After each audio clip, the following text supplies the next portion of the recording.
जय हिंद दोस्त। आज के दोस्तों बिल्कुल वायरल पेपर हम लेकर आ गए हैं आप सबको। आप सब देख सकते हो मेरे प्यारे प्यारे बच्चों। यहाँ पे दोस्तों पेपर कोड देखिए दोस्तों, बिल्कुल वायरल है भाई साहब, इसको रट डालो मेरे दोस्त। सारे क्वेश्चन हम लेकर आए हैं और दोस्तों साथ ही दोस्तों इसका दोस्तों हम क्या बताएंगे, आंसर भी बता देंगे मेरे मित्र। आपको कहीं भी नहीं जाना है, सारे क्वेश्चन दोस्तों बिल्कुल रट डालो, एक एक क्वेश्चन दोस्तों। निर्देश में दोस्त यहाँ पे सब कुछ वही लिखा है जो पिछले साल लिखा हुआ था मेरे दोस्त, बिल्कुल इसको देख लो। आइए दोस्तों हम पहला क्वेश्चन यहाँ देखते हैं, ऑब्जेक्टिव क्वेश्चन जो दोस्तों आपसे पूछा जाएगा। 5 ऑब्जेक्टिव क्वेश्चन। शुद्ध जल की मोलरता पूछ लिया गया है, जो कि दोस्तों आपका इसका राइट आंसर क्या होगा। आप सब क्या तैयार किए थे बताइए जल्दी जल्दी। इसका दोस्तों राइट आंसर बी हो जाएगा, ठीक है। चलो दोस्त नेक्स्ट क्वेश्चन देखते हैं। इसका दोस्तों आपका दोस्तों देखिएगा ख नंबर। ख नंबर में प्यारे बच्चों क्या बोल रखा है, कह रहा है धातु को सरलता से ऑक्सीकृत हो जाती है। मतलब किसमें दोस्तों ऑक्सीकृत हो जाती है सरलता से, तो आप कहेंगे सर जी इसका राइट आंसर हो जाएगा एआई, ठीक है। क्या हो जाएगा, एआई दोस्तों इसका राइट आंसर हो जाएगा। चलो मित्र नेक्स्ट क्वेश्चन देखना, बहुत ही ज्यादा दोस्तों महत्वपूर्ण क्वेश्चन पेपर निकला है, यानी बहुत ही अच्छा दोस्तों क्वेश्चन पेपर है। चलो दोस्तों यहां पे देखो नेक्स्ट क्वेश्चन है आपका क्या, कोट शून्य कोटि। भाई साहब शून्य कोट की अपक्रिया भाई साहब पूछ रखा है, देखो के लिए दोस्तों आपका स्थिरांक का मात्रक भाई साहब क्या होगा। आप कहेंगे सर मोल प्रति लीटर प्रति सेकंड। भाई साहब आंसर आपका दोस्तों बी वाला हो जाएगा, बिल्कुल रट लेना। आपको दोस्तों हम सारे क्वेश्चन का आंसर भी बताते चल रहे हैं, एक एक क्वेश्चन दोस्तों बिल्कुल तैयार करके जाना। देखो अगला क्वेश्चन आपका क्या है दोस्तों, क्लोरोफॉर्म क्या प्राप्त किया जाता है, बताइए किससे प्राप्त किया जाता है। तो आप कहेंगे सर जी इसका राइट आंसर हो जाएगा प्रोपेनॉल 2 से। किससे, प्रोपेनॉल 2 से। मेरे दोस्त बिल्कुल इसको तैयार करके जाना, नहीं तो पछता जाओगे मेरे दोस्त। बिल्कुल कहोगे कि सर जी आप तो बताए थे बट हमने बिल्कुल तैयार करके नहीं गया, जिसकी वजह से हमारा पूरा दोस्तों कहेंगे कि सर जी हमारा छूट गया। दोस्त आइए अब दोस्तों इसका देखिएगा नेक्स्ट वाला क्वेश्चन, बहुत ही महत्वपूर्ण क्वेश्चन देखिएगा। नेक्स्ट वाला क्वेश्चन जो है, अगला क्वेश्चन क्या है, आप कहेंगे सर जी पूछ रखा है सुक्रोज। क्या पूछा था, सुक्रोज एक है, क्या है बताइएगा। तो इसमें कहेंगे सर जी इसमें बहुत ही ज्यादा इंपॉर्टेंट क्वेश्चन है, इसका राइट आंसर हो जाएगा बी ऑप्शन। क्या हो जाएगा, डाइसैकेराइड। क्या हो जाएगा, डाइसैकेराइड। मित्र इसको याद रख लेना, ठीक है। अब देखिए नेक्स्ट क्वेश्चन प्यारे बच्चों दूसरा, भाई साहब सारे आंसर भी आपके साथ में मिलेंगे। इसका पीडीएफ दोस्तों आपके अपने टेलीग्राम एग्जाम पे डाल दूंगा, लेकिन दोस्तों अभी नहीं, थोड़ी टाइम बाद डालूंगा, क्योंकि प्यारे बच्चों बिल्कुल दोस्तों दिक्कत हो सकती है, समझ रहे हो ना। बिल्कुल आप सब समझदार हो, और दोस्तों जितना हो सके अपने मित्रों में शेयर कर दो, सभी दोस्तों बिल्कुल रट डालो यार, अब कुछ बचा नहीं है। देखो क्वेश्चन अगला दोस्तों यहाँ पे बहुत ही बेहतरीन दोस्तों क्वेश्चन का आंसर दोस्तों देखिएगा। समपराशरी भाई साहब विलयन किसे कहते हैं पूछ रखा है यहाँ पे दोस्तों देखिएगा।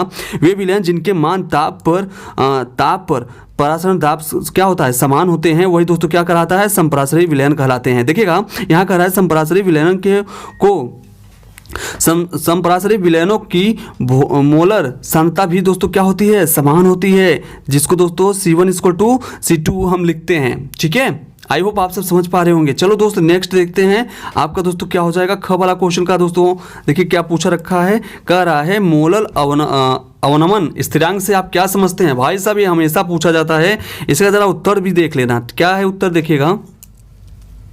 देखो दोस्त इसका राइट आंसर क्या हो जाएगा, इसका राइट आंसर किसी विलयन का मोलर अवनमन स्थिरांक हिमांक में हुए उस कमी के बराबर है जो किसी अवाष्पशील, यानी अवाष्पशील जो दोस्तों वाष्प बन के ना उड़े, उस अवाष्पशील पदार्थ के एक मोल को 100 ग्राम विलायन में क्या करते हैं, विलायक में दोस्तों घोलकर उत्पन्न करते हैं, ठीक है। अब अगला क्वेश्चन दोस्तों देखिएगा क्या पूछ रखा है, परासरण और विसरण क्रिया की में क्या करना है, भेद आपको बताना है। बहुत ही ज्यादा महत्वपूर्ण प्यारे बच्चों क्वेश्चन, इसको चलो हम लोग बढ़ते हैं। यहाँ पे देखिए दोस्तों इसमें दोस्तों पहला दोस्तों परासरण, आप सब हेडिंग ऐसे बना के लिखिएगा। और दोस्तों इसमें पहला दोस्तों क्या हो जाएगा, परासरण का पॉइंट, ये परासरण में अर्ध परागम में झिल्ली का होना अनिवार्य है। और दोस्तों परासरण का अगला देखिए पॉइंट, परासरण में केवल विलायक के अणु क्या होते हैं, गति करते हैं। और दोस्तों आपका तीसरा हो जाएगा, परासरण में विलायक के अणु कम सांद्र विलयन के से अधिक सांद्र विलयन की ओर क्या होते हैं, गति करते हैं। अगला दोस्तों यहाँ देखिएगा विसरण क्रिया में प्यारे बच्चों देखिएगा बहुत ही महत्वपूर्ण दोस्तों, इसके भी 3 पॉइंट क्या हैं। विसरण के लिए अर्ध परागम में झिल्ली का होना अनिवार्य है, ठीक है। उसमें दोस्तों क्या था, आप सब कहेंगे सर जी इसमें बोला था कि अर्ध परागम की झिल्ली अनिवार्य, इसमें भी था इसमें भी है, ठीक है। अब देखिए प्यारे बच्चों यहाँ पे कह रहा है, यहाँ प्यारे बच्चों विसरण में विलय और विलायक दोनों का क्या होता है, अणु गति करते हैं, ठीक है। अगला दोस्तों पॉइंट देखिएगा इसका, विसरण में विलय के अणु अधिक सांद्र विलयन से कम सांद्र विलयन की ओर क्या करते हैं, गति करते हैं, ठीक है प्यारे बच्चों। इसको दोस्तों बिल्कुल आप सब क्या करिएगा, तैयार कर लीजिएगा। इसमें दोस्तों जो भी था महत्वपूर्ण पॉइंट था यहाँ विलेय और विलायक दोनों के अणु, दोस्तों ध्यान दीजिएगा, ये दोस्तों थोड़ा सा डिफरेंस है। ठीक, अगला दोस्तों क्वेश्चन देखिएगा, घ नंबर क्या कर रहा है हीलियम तथा नियान के मिश्रण को पृथक करने की विधियां। भाई साहब पूछ रखा है, इसको दोस्तों आपको बताना होगा। ये दोस्तों सारे क्वेश्चन एक एक नंबर में भाई साहब पूछा है, दो दो नंबर में, ध्यान देना। विलयन क्या बोला है, सॉरी हीलियम तथा नियान के मिश्रण को कह रहा है 180 डिग्री सेल्सियस पर चारकोल के संपर्क में क्या किया जा रहा है, लाने पर मुक्त हो जाती है तथा नियान क्या होता है, अधिशोषित हो जाती है। इसको क्या कहते हैं दोस्तों, गर्म करने की नियान प्राप्त किया जाता है, यानी इसको गर्म करके क्या करते हैं हम लोग, नियान प्राप्त कर लेते हैं। ये याद रखना दोस्तों, आपके पेपर में बिल्कुल पूछा जाएगा, ये क्लियर है, बिल्कुल आ चुका है, देख लेना। ठीक है, यहाँ पे देखना प्यारे बच्चों, यहाँ पे इलेक्ट्रोड विभव क्या है पूछ रखा है, कह रहा है इसमें इसे प्रभावित करने वाला कारक लिखिए। भाई साहब इंपॉर्टेंट क्वेश्चन, इसका आंसर देखिए, जब किसी धातु की क्षण को उसी धातु के किसी लवण के विलयन में क्या करते हैं, डुबोते हैं, तो धातु और विलयन के संपर्क तल पर उत्पन्न विभवांतर को क्या कहते हैं, इलेक्ट्रोड विभव कहते हैं। ध्यान देना, इलेक्ट्रोड विभव को प्रभावित करने वाला कारक कौन सा है, इलेक्ट्रोड विभव को प्रभावित करने वाला कारक निम्न है। कौन कौन से हैं, जरा इसको रट डालना भाई, याद रखना क्या है, विलयन का ताप, धातु का प्रकृति, और दोस्तों धातु आयनों की क्या होता है, मोलर सांद्रता होता है, जिससे दोस्तों अगला पॉइंट है, धातु आयनों पर क्या होता है, आवेश भी दोस्तों क्या करता है, ये दोस्तों कारक क्या करते हैं, प्रभावित करते हैं। ठीक है, अगला क्वेश्चन दोस्तों देखिएगा, आपका ख नंबर पूछा है, कह रहा है डीडीटी पर संक्षिप्त टिप्पणी पूछा है, कह रहा है अथवा आप सब इसमें बताइएगा डीडीटी का उपयोग लिखिएगा तथा दोस्तों पूछ लेगा पर्यावरण पर इसका क्या प्रभाव पड़ता है। मित्र इसको तैयार करना है, ये पेपर में पूछ लिया गया है। देखो दोस्त क्या है, डीडीटी का एक सस्ता और प्रभावशाली कीटनाशक और इसका उपयोग मक्खी, मच्छर की कीट मरोड़े और दोस्तों यहाँ पे कह रहा है के रूप में दोस्तों क्या किया जाता है, आपका यूज किया जाता है। अगला देखिएगा, यह मलेरिया फैलाने वाले मच्छर आपके दोस्तों और दोस्तों जुआ दोस्तों होता है को मारने के लिए क्या होता है, प्रयोग किया जाता है। डीडीटी का अत्यधिक उपयोग गन्ने और चारे की फसलों की कीटों को मारने के लिए किया जाता है, परंतु दोस्तों कीट डीडीटी के प्रतिरोधक क्षमता उत्पन्न कर लेते हैं। मछलियों के लिए डीडीटी विषैले होते हैं, यानी जो मछली होती है दोस्तों उसके लिए क्या होते हैं, बहुत ही ज़्यादा विषैला होता है डीडीटी। और दोस्तों एक डीडीटी अत्यधिक से क्या होता है, अस्थायी यौगिक है। एक क्या है, अत्यधिक अस्थायी यौगिक है दोस्तों। और दोस्तों इसका अस्थायित्व और वसा में घुलनशील समस्या क्या होता है, घुलनशीलता समस्या और बढ़ा देती है, जिसको दोस्तों डीडीटी वसीय ऊतक के में क्या होता है, जमा हो जाता है और पशुओं के जनन तंत्र को क्या करता है, प्रभावित करता है। इन दुष्प्रभाव के कारण दोस्तों अनेकों देशों में डीडीटी क्या किया जाता है, उपयोग में प्रतिबंधित किया गया है, यानी बंद किया गया है और पूरी तरह से दोस्तों बैन कर दिया गया है उसको। ठीक है, अगला दोस्तों क्वेश्चन देखो, चौथा नंबर, चौथे के दोस्तों आंसर भी रट डालना। क्या आंसर भी सर दोस्तों इसका रट डालना, देखो क्या है इसका आंसर प्यारे बच्चों, क्या है देखिए, इंपॉर्टेंट है।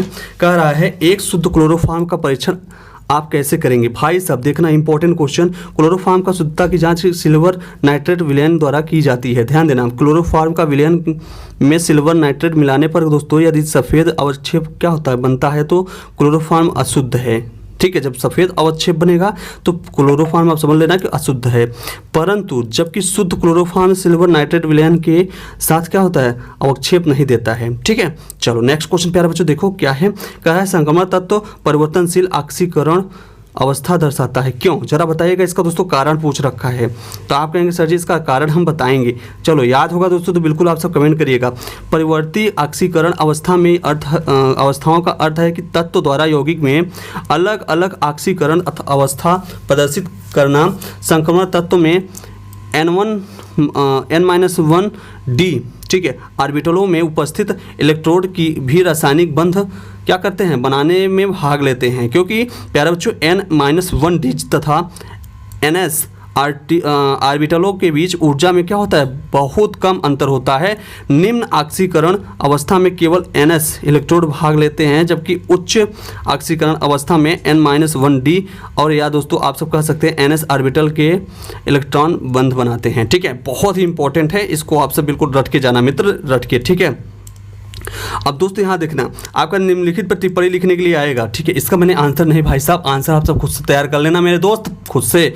देखो रायमंड टीमन अपक्रिया भाई साहब पूछा जाएगा आपको दोस्तों। क्या कारबिल एमीन अपक्रिया, ये भी पूछा जाएगा। और दोस्तों यहाँ वुड्स फिटिंग अपक्रिया, ये भी आपसे पूछा जाएगा, ठीक है।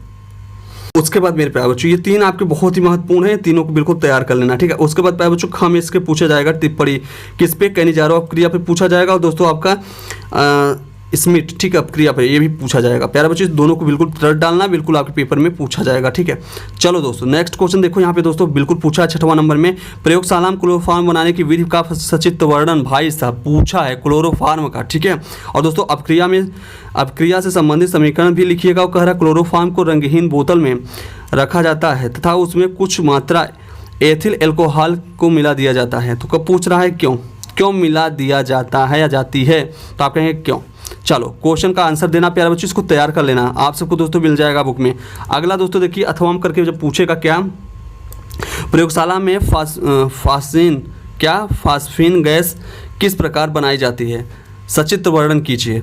इसके गुणों की तुलना अमीनो गैस से कीजिएगा। भाई साहब ये पूछा जाएगा। और दोस्तों जब पूछा जाएगा तो 7 नंबर में पूछा जाएगा, ठीक है, 7 या 8 नंबर में। देखो अगला क्वेश्चन मित्र देखिए क्या है। अगला क्वेश्चन है प्यारे बच्चों आप सबका बोल रखा है प्यारे बच्चों, अगले क्वेश्चन में कह रहा है हैबरविद द्वारा अमोनिया के निर्माण का सचित्र वर्णन कीजिए। कह रहा है इनके 2 प्रमुख रासायनिक गुणों और 202 उपयोग भी लिखिएगा। अथवा करके दोस्तों ये बताना है, या दोस्तों आप सब ये बताइएगा डीकन विधि द्वारा क्लोरीन के निर्माण का सचित्र वर्णन। और दोस्तों अमोनिया के साथ क्लोरीन की अपक्रिया का रासायनिक समीकरण भाई साहब इंपॉर्टेंट है, इसको दोस्तों तैयार कर लेना। और दोस्तों इसका PDF आपके अपने टेलीग्राम एग्जाम रोड पे, किस पे, एग्जाम रोड पे आप सबको दोस्तों मिल जाएगा, ठीक है। जाके दोस्तों वहाँ पे टेलीग्राम पे दोस्तों ज्वाइन करिए एग्जाम रोड को, आपको दोस्तों वहाँ पे इसका PDF मिल जाएगा। दोस्तों बिल्कुल रट डालो मेरे दोस्त, बिल्कुल रट डालो, पेपर में आया हुआ है, पेपर का दोस्तों क्वेश्चन है, ठीक है। बिल्कुल तैयार करके जाना आप दोस्तों, 100% दोस्तों क्या करोगे, टॉप करोगे मित्र, टॉप, ठीक है। चलो दोस्तों मिलते हैं नेक्स्ट वीडियो में। चैनल पे नए होंगे चैनल सब्सक्राइब कीजिएगा, बेल आइकन को प्रेस कीजिएगा। और दोस्तों अपने सभी मित्रों में एक बार जरूर शेयर कर दीजिएगा। जय हिंद प्यारे बच्चों, जय भारत।